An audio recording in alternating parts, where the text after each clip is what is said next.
See how this can affect your route on campus. And there are already setbacks to CSU's football season. Zoe Weir has the details. Finally, stay tuned for the history of one of the most notable activists in American history, Dr. Martin Luther King Jr. Good evening, Rams. I'm Tate Paisley. And I'm Karma Robbins.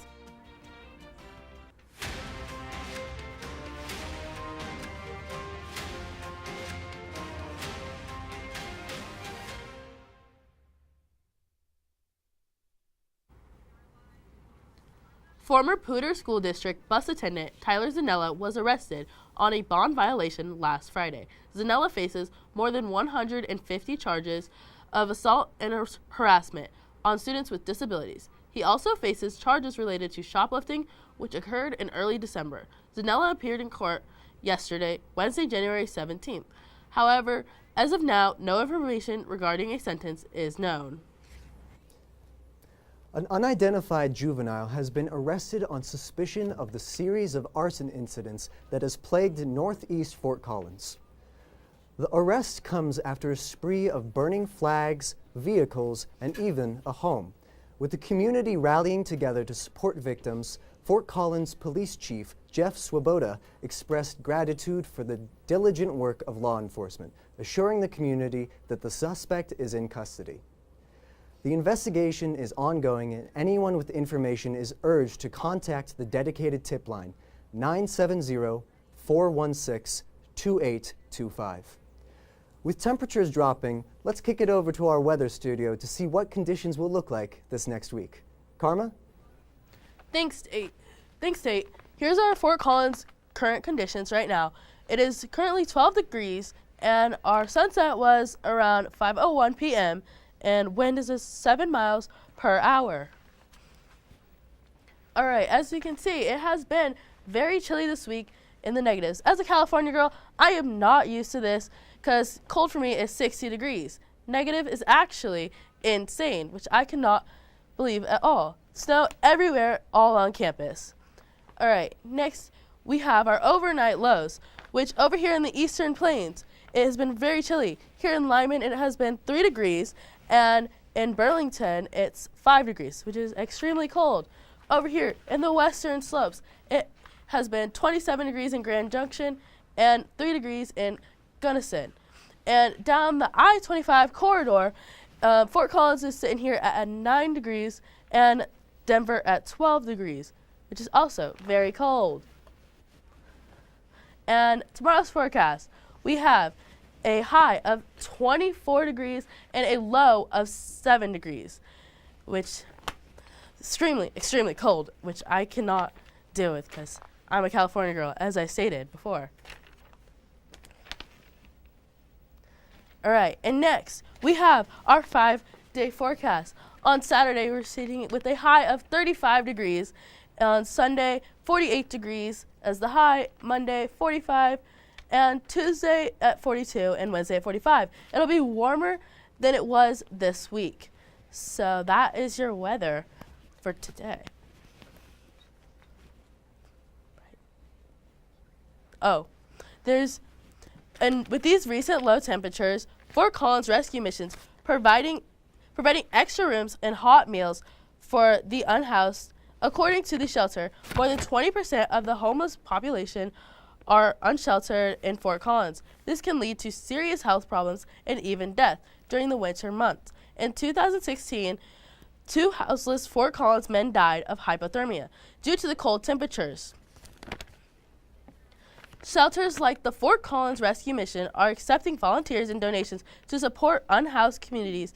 Don't go away just yet, because after the break, we will dive deep into the construction in Clark A. Kevin, was just gonna drive home.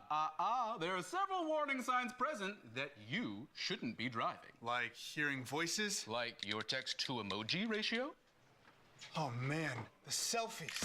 Selfie, nailed it. We all have warning signs that let us know that we're probably not okay to drive. Mine is pretending to be your subconscious. Craig, come on man, let's put a ride home.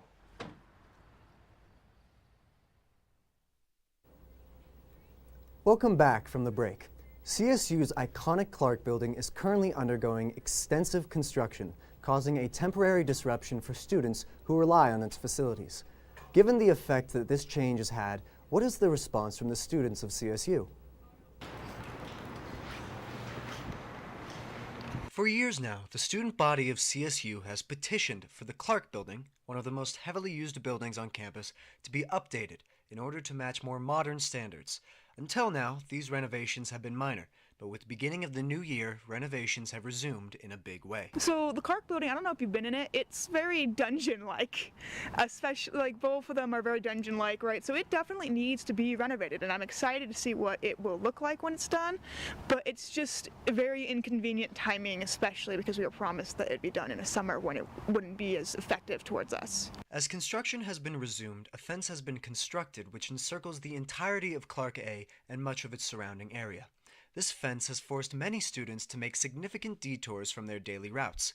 Additionally, the closing of Clark A and parts of B has forced many classes and professors into other buildings. My roommate actually was telling me today about how she hated the bottleneck, like how the fences are laid out, and she said it was really annoying because there's a lot of people in one little area, and she really didn't like it. It had to move the entire anthropology department out of Clark and into other various buildings, so all of my professors, their offices are now located somewhere else.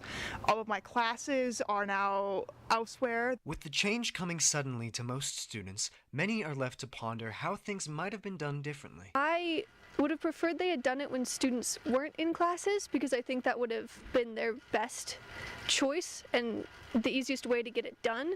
I do think it needs to be done, but I think they could have done it at a better time. With construction scheduled to continue for the entirety of the spring semester, it looks like students will be left to navigate this change themselves.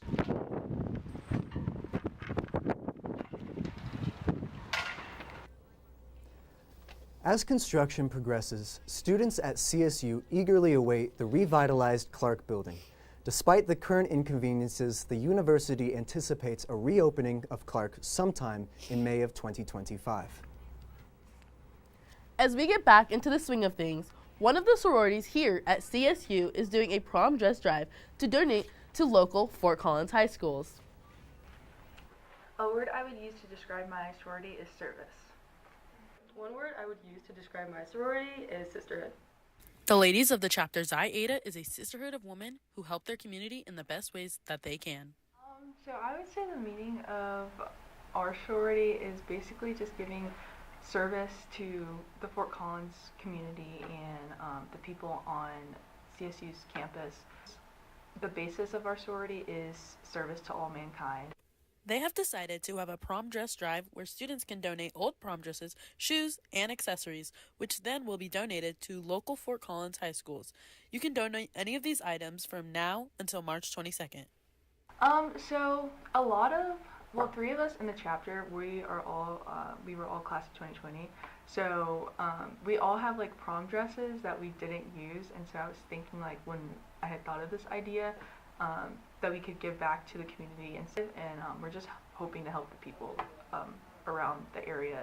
Prom dresses are so expensive for a lot of people, but providing like that to people who might not have the funds for it and who might miss out on this event because they don't feel comfortable, they don't feel like pretty or beautiful in what they have or what they can get. Giving them these nice dresses for free, and I think you see the need for people, and so many people choose not to because they have that need. So the last day to donate is March 22nd because they are planning to hold a pop-up dress shop here on campus.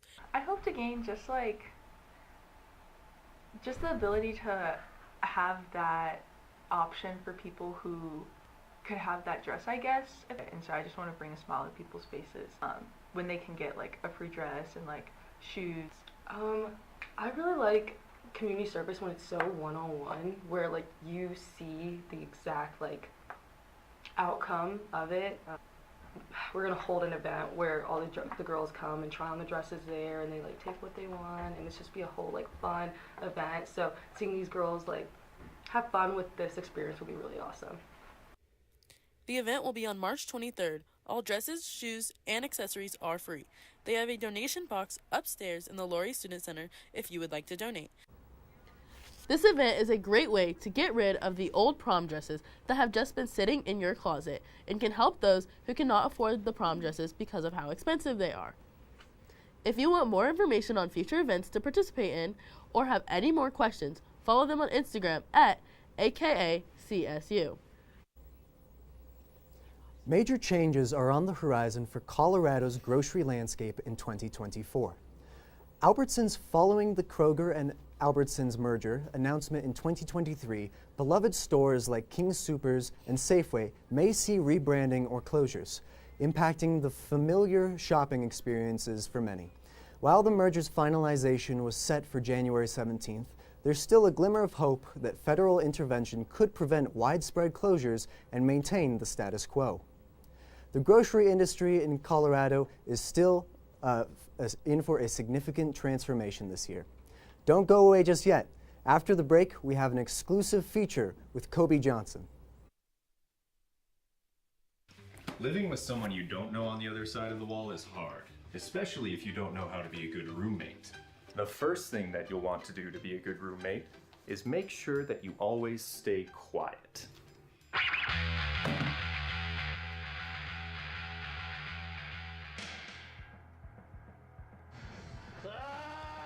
Be considerate of others when using common spaces and appliances. Hey buddy, what you doing? I'm just gonna need like 40 minutes. Be respectful of your roommate's privacy. Ugh, my bad. Finally, make sure that you clean up after yourself. Oh, fresh toothbrush.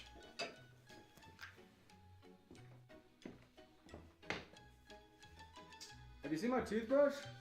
Follow these tips to get along with your roommates and your landlord.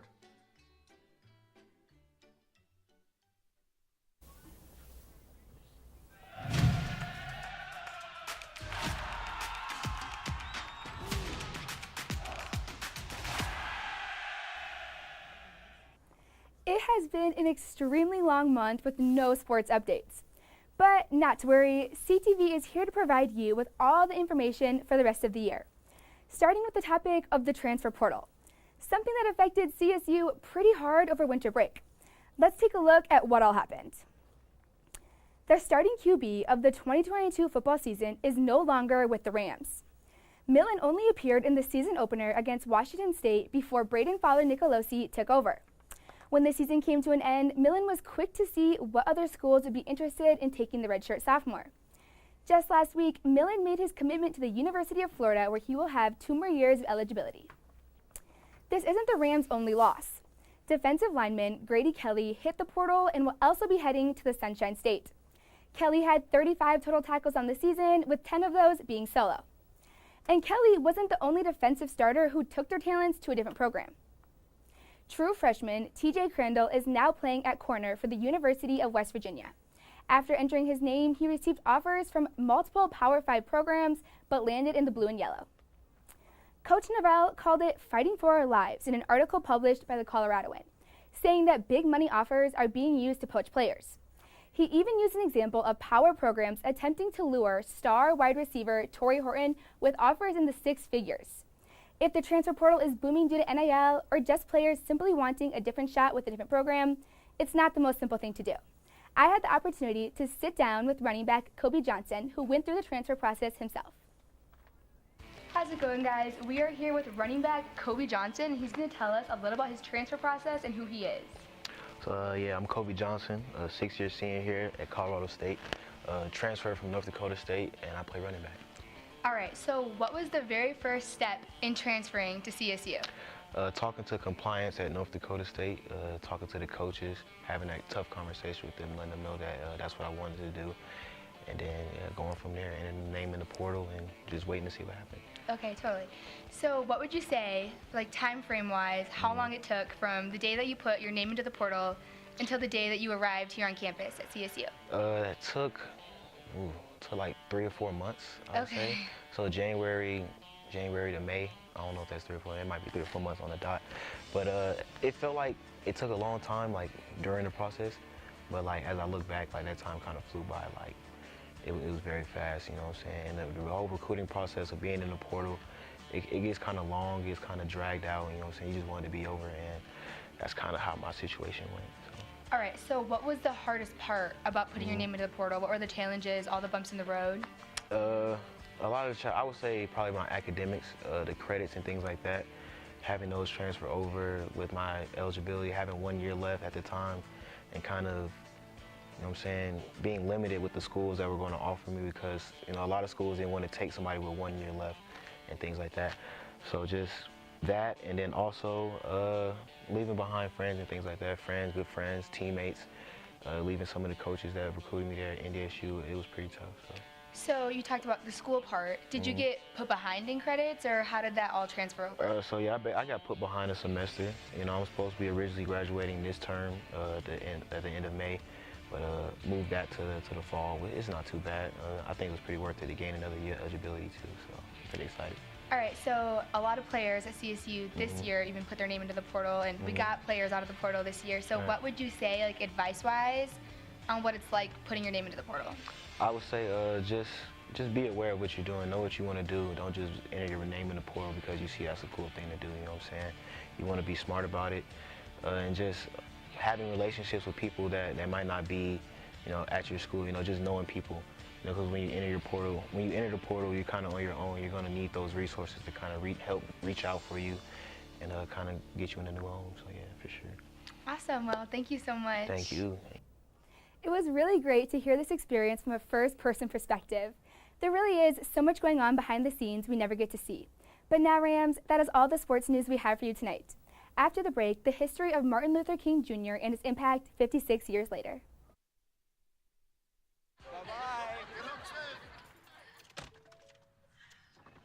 Hi. Hoping for a crisp breeze to help keep you alert.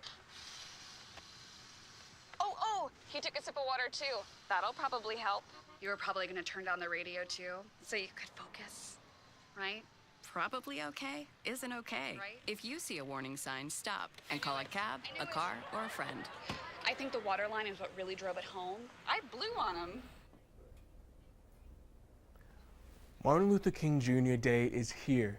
As one of the first celebrations to start off Black History Month, people from all over the world gathered together to celebrate the doctor's legacy and carry on his mission of creating a world where everyone is truly treated and respected as equals. This year saw celebrations and memorials across Fort Collins in honor of Dr. King. However, before we get into that, let's take an in-depth look at Dr. King's life, death, and legacy as we discover what made him one of the most notable activists in human history. You know what will happen now? We've got some difficult days ahead. But it really doesn't matter with me now because I've been to the mountaintop. I don't mind. Like anybody, I would like to live a long life. Longevity has its place. But I'm not concerned about that now. I just want to do God's will. And He's allowed me to go up to the mountain. And I've looked over and I've seen the promised land. I may not get there with you, but I want you to know tonight that we as a people will get to the promised land. The voice that led a generation of activists, difference makers, and a world of change. Martin Luther King Jr.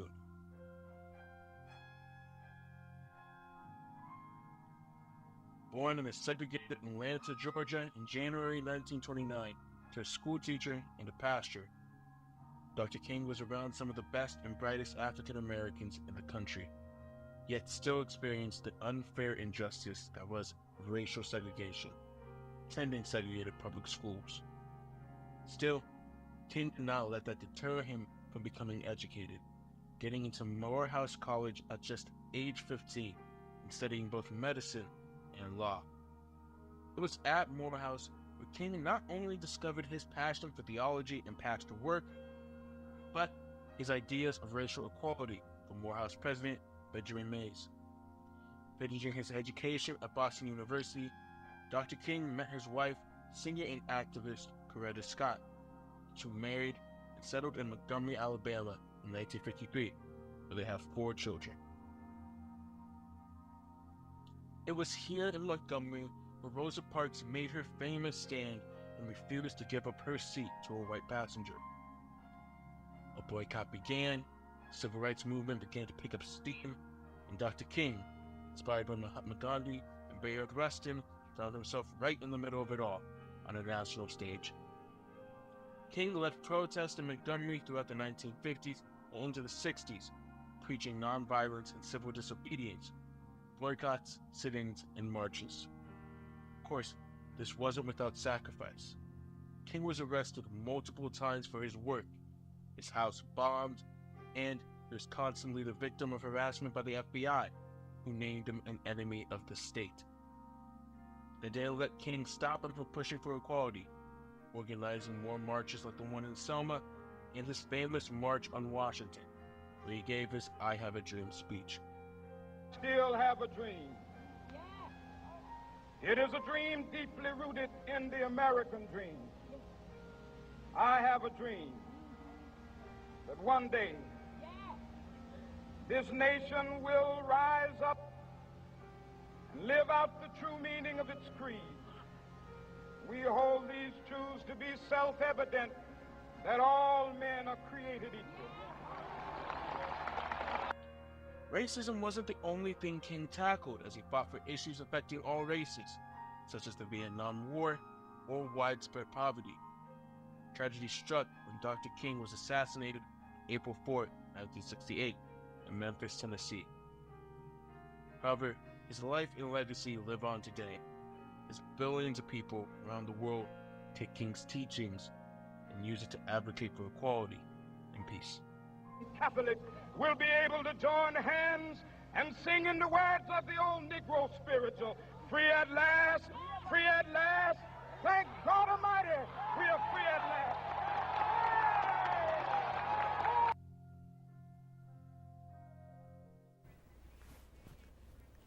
And it was the work of Dr. King that made shockwaves throughout the country. While he may be gone, Dr. King's legacy lives on, as his civil rights work is celebrated all over the country, and right here in Fort Collins. Heavy is the head that wears the crown. Thank you. Actor Ira Knight captivated audiences with his performance, bringing the thoughts and prayers of a legend back to life. Let me tell you about a source of inspiration for me, who is one of the greatest human beings to ever walk the face of this planet. The story of Dr. Martin Luther King was brought to the people of Fort Collins, who all came together for MLK Day, celebrate the life of Dr. King, the world-renowned civil rights activist. Tonight's performance is just one in a day filled with tributes from civil rights initiatives, awards, and spoken poetry, all to honor Dr. King's legacy. So brave heart,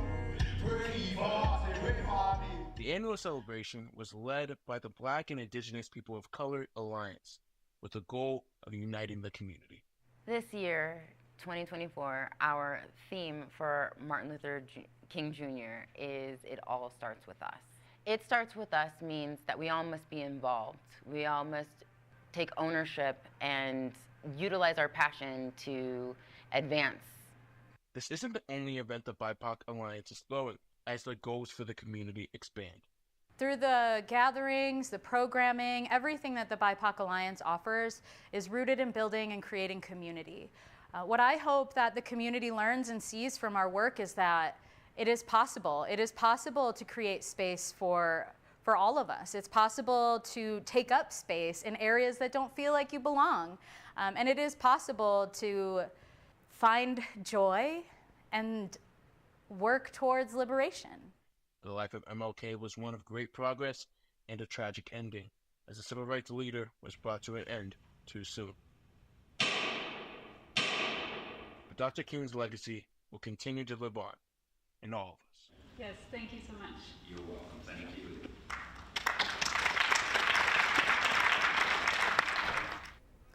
Now, with this being the news show, it's rarely often that you see me ever get too personal on this platform. But believe me, when it comes to talking about the stories of this community, it's safe to say that I have a huge passion for it. And stories and events like MLK Day have such a near and dear place in my heart. Being a man of color in America isn't easy, and the daily struggles that come with it have tested my mental strength as a journalist, student, and as a human being. But when those times get tough, I think back to all those giants who walked this road before me and created the foundations and change needed to make this path easier. While yes, this day is ultimately about the life and legacy of Dr. King, there were so many voices fought in the right of equality for people of color everywhere. From the Harlem Renaissance, with artists like Langston Hughes and Ella Fitzgerald, to the activism of the civil rights movement like Malcolm X, Barry Rustin, Medgar Evers, Rosa Parks, and Nina Simone. From the work of the Black Panther Party, with leader Bobby Seale, Huey P. Newton, and Angela Davis, to the leaders you see today, with the first Black president and the first Black female vice president, and so many more. I live out the hopes and dreams of those who came before. Hope manifested. I try to do my best to take the wonderful opportunity which is sitting with you all every Thursday to share the news of our community and make the most of it. People lived, fought, and died for the blessings I have been given as a Black man today, and I'll pay it forward to you all. Well, we still have a lot of work to do before I personally believe we will all be truly equal. But I'm glad that this day reminds us of those who risked everything to get us started. That was more than I usually say, I know, but things are just getting started. Black History Month is in a few weeks, and we got a whole month to learn about the contributions that people of color have made to this community. I hope that you'll learn it all with me. Now, if you're a CTV regular, you may have noticed our environment looks a little different. Last summer, we had to move locations for the first time in 30 years. It was a long process, to say the least. However, our assistant executive producer, Samantha Medley, got the behind-the-scenes action. Last year, Colorado State University announced that it will be renovating one of the oldest and most used buildings on campus, the Andrew G. Clark Building. 99% of students have at least one class in Clark. With student and faculty input, the university hopes to make Clark a building where students feel more at home.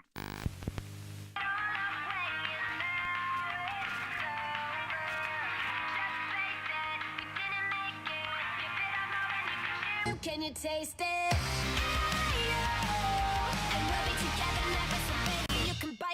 We're here at the CTV studio. We're having to leave Clark A as Clark A is getting renovations, so they'll be sucking out all the asbestos. So CTV is moving to Clark C in room 365. We're trying to tear everything down. The entire process started around May when the semester ended. We had to start categorizing what we kept, what we had to put in storage, what we were just gonna throw away. I think we could do without this one.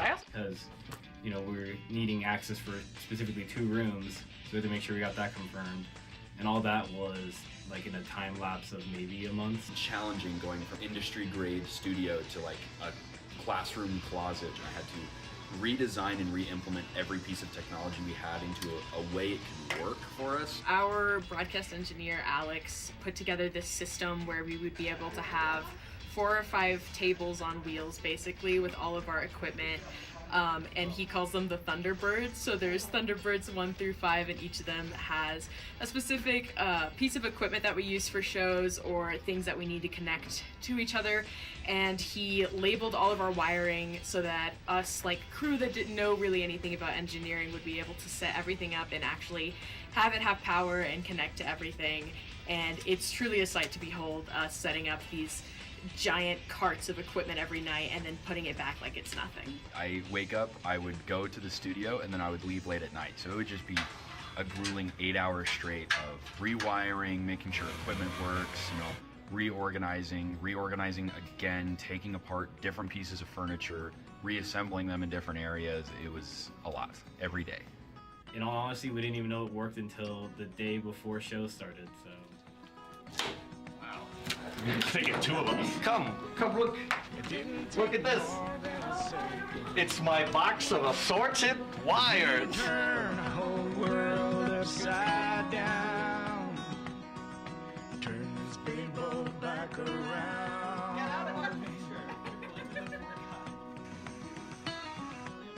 Had you been watching and waiting from someplace up above, somehow knowing in this place, all these people, I'll find love. And I cannot wait to get to know you, to help ease the troubles on your mind. All throughout the entire summer while we were, developing this new space, the entire thought process was, how do we keep the culture? How do we keep the people of CTV alive? As a CTV member that's been here for quite a long time, since my freshman year, it's just been very important to keep morale because, we want to keep the spirit alive of CTV. It's a family. The culture is as strong as ever, if not stronger. I mean, we're doing, we're making the best out of the space as possible. In the classroom, we're writing questions on the whiteboard and everyone can fill out their answers, and of course there's plenty of discussion there. We're still having fun, we're still goofing around, but we're still getting really good work done as well. Just because we have to be in a smaller environment, it makes us have to work closer together. It makes us have to adapt to kind of what we're dealt with. There's a lot of fun conversation that goes on during shows. A lot of fun times that still happened. That happened last year, but I feel like happened even more so now. The work culture here is really happy and it's really fun, and I just think it's important to keep positive, especially when it comes to moving studios. After CTV, we would always do game nights, and it was usually every Thursday, and we would actually do it here at A70, and we'd play games till like 2 a.m. We'd be playing Mario Kart or trivia games or what have you, and one week we decided, let's do Family Feud, and it was Studio Crew versus, I think, the sports team, and we actually did it in the studio, and just being here till like midnight playing Family Feud because somebody on the team had a box of like the actual game, and that was just so much fun because that was what we did.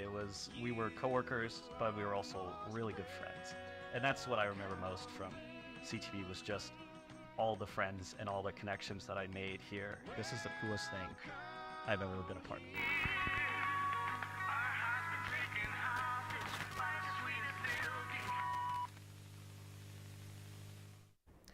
The move took a total of 3 months, and once the renovations in Clark A are finished, we'll be back to our old studio.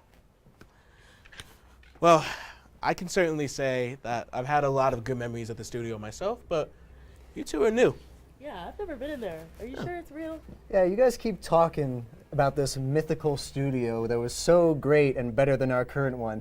I just think you're telling tales at this point. I really can't describe how wonderful that studio was. So if it sounds like Legends, it really was just because how wonderful it was. So. All right, I think you're underplaying our wonderful room here. No, it's wonderful. I mean, I can honestly say I'm proud of how far we've come, and this is a great studio and a wonderful studio, and it's wonderful working with the both of you.